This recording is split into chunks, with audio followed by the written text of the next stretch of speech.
Welcome back to another episode of Cactus Quest. I'm your host, and in today's episode, I'm getting ready for a sale that's coming up. So I've got a pottery and plant sale happening on the 18th of this month, where I'm going to be selling some of these handmade ceramic pieces that I've created. You may have seen them in the last video. And then today what I'm going to be doing is I'm going to be heading out to the pottery studio, where I've got a few dozen pots that are going to be loaded up into the kiln today. So kind of show you what these pots look like. And just, come on, let's go.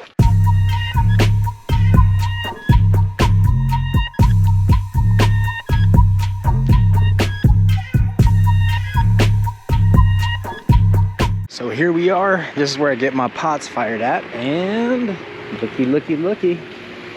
Here they are. There's a whole bunch of them. These will end up coming out and they'll be black, just like the ones I just showed you in the beginning of the video. Loading it, okay, Scott? Okay. The reason I asked you for the clay is because Pablo uses the clay that actually can put pots in. And here we go. That'll work. So I'm just going to put those on the side. Once this kiln gets loaded and closed, it'll be raised to over 2,000 degrees and brought back down before it's opened and the pots are removed. At that point, the high temperatures will have turned this, what kind of looks like chocolate colored clay, into obsidian black. All of my pots I try to texture, and I pull my inspiration directly from the rocks that I see these cactus and succulents growing out of in their natural environment, in their natural habitat. That's really where I pull my inspiration from, and that's why I have so many cracks and fissures and different types of textures that try to replicate that rugged natural look.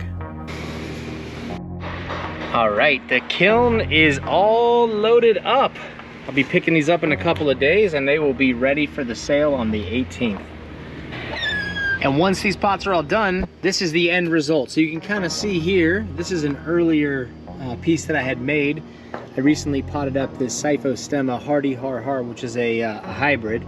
I put that in there with some black lava for the top dressing and some rocks that I found out in the desert. But that's kind of what my pots will look like. I'll show you a couple other examples.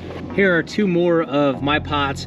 This is a mammillaria, super common mammillaria actually. It's Gracillus fragilis, and then a Sipho jute here in another pot, and you can kind of see the texture and the color. Now this is not the black clay, obviously this is a different clay body. Here are two more. So this is a much earlier pot that I made. You got the legs on there. You got that Euphorbia medusoid in it. And then I got this Opuntia sulphureus, and it's kind of a red clay body. You can sort of see it there.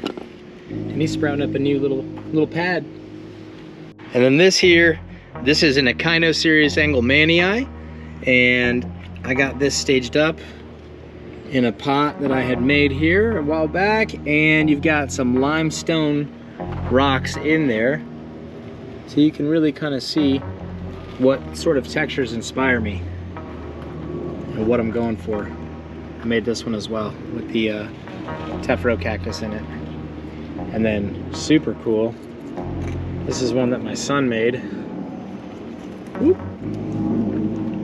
Look at that. Sagar fired with a little Santa Rita in there. Not bad.